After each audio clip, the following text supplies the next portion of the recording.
And புகழண்ணா அப்படின்னு சொல்றது இத்தனை அப்பா அப்படின்னு சொன்னா இப்ப எல்லாருக்குமே தெரியுது. நம்ம ஒரு டிஷர்ட்டே போட்டு அப்படி நிறைய பேர் அது ஒரு ஹாப்பினஸ் தரும் இல்லையா? ஸோ அப்பாவா இருக்க ஃபீல் அதை பத்தி சொல்லுங்க. நான் கண்டிப்பா தேவை.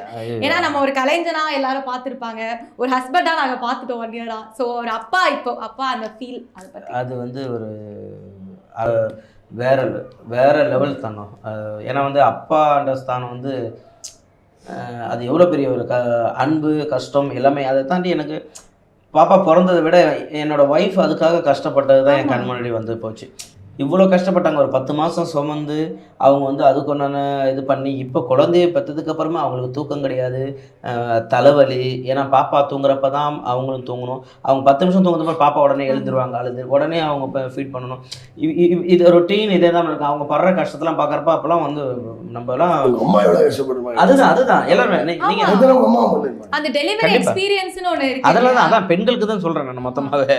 ஸோ அப்போ தான் நமக்கு தெரியுது என்னடா இது இவ்வளோ பெண்களுக்கு இவ்வளோ கஷ்டமா. ஏன்னா ஒரு உயிர் நமக்கு இந்த உயிரை நம்ம பெற்றெடுக்கிறதுனால நம்ம உயிரே போகும்னு தெரிஞ்சு அந்த வலியை தாங்கிறது பெண்களால் மட்டும்தான் முடியும். ஸோ அது வேறு லெவல் தந்தோம். அது நான் வந்து என் பிள்ளைய பார்க்கறதும் என் ஒய்ஃபை தான் அதிகமாக நினச்சிக்கிட்டேன். ஏன்னா நம்ம அம்மா எவ்வளோ கஷ்டப்பட்டுருப்பாங்க. எங்கள் அம்மா கஷ்டப்படக்கூடாது தான் நான் நமக்கு எதாவது நான் இப்போ ஃபோன் பண்ணி பேச்சுலர் கேட்பாங்க, இப்போ சாப்பிட்டியான்னு கேட்பாங்க. இப்போ தான் அம்மா சாப்பிட்டேன் கரெக்டாக கால் பண்ணுறோம். ஸோ ஏன்னா எனக்குள்ளே இருக்கிற வழியை நான் எங்கள் அம்மாட்ட காட்டக்கூடாதுன்னு அப்பையில் இருந்துதான். இன்னும் இப்போ மகள் பிறந்து பார்க்குறப்ப எனக்கு ஆஹா அப்போ என் பொண்ணு அப்போ என் அம்மா மாதிரி எப்படி வளர்க்கணுன்றது தான்.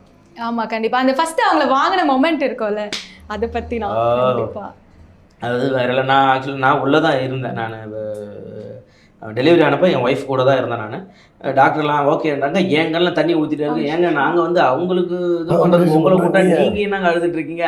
ஒன்றும் இல்லை புஷ்ன்ட்டு நான் தான் இது பண்ணேன். ரொம்ப ஐயோ அந்த மாதிரி வழியெல்லாம். நீங்கள் ஒரு தடவை ஒரு ஹஸ்பண்ட் வந்து இந்த மாதிரி பிரசவத்தில் நின்றுட்டா பெண்களை கோவப்படவே தோணாது. அந்தளவு இருந்தது. அப்படியே குழந்தை கையில் கொடுத்தா நடுங்குது எனக்கு. ஏன்னா ஃபஸ்ட்டு என்கிட்ட தான் கொடுத்தாங்க. அவங்க என்கிட்ட தான் கொடுத்தாங்க. நான் கொடுத்துட்டு வாங்கினப்ப அது ஒரு ஃபீல் இருக்குது. நான் இன்னும் எல்லாமே இருக்குது. இன்னும் வீடியோஸ் ஃபோட்டோஸ் எதுவும் அப்லோட் பண்ணல. சரி 1 இயர் பர்த்டேக்கு அது பண்ணிக்கலான்ட்டு அப்படியே. கண்டிப்பாக. அண்ட் உங்கள் ஃபேன்ஸுக்கு நீங்கள் என்ன சொல்லணும்னு நினைக்கிறீங்க? ஏன்னா நிறைய எடிட்ஸ் பண்ணி போடுறாங்க, நிறைய விஷயம் பாசிட்டிவாக உங்களை மோட்டிவேட் பண்ணுறாங்க. ஏன்னா நீங்கள் அந்த இப்போ கூட ரீசெண்டாக ஒரு கிளிப் வைரல் ஆச்சு, என்னடி வாய்ஸ் இது அப்படின்ற ஒரு வாய்ஸ் பேசுகிற மாதிரி. ஸோ அது மாதிரி ஒரு சில விஷயங்கள்லாம் ரொம்ப ட்ரெண்ட் ஆகிட்டே இருக்குது இன்னி வரைக்கும், அந்த எடிட்ஸாக இருக்கட்டும். ஸோ அவங்கள பற்றி எது இல்லை, அவங்க இல்லைன்னா நான் இல்லை. நான் வந்து மேலே ஏறுறதுக்கு ஒரு ஏணியாக இருக்கிறது அவங்க மட்டும்தான்.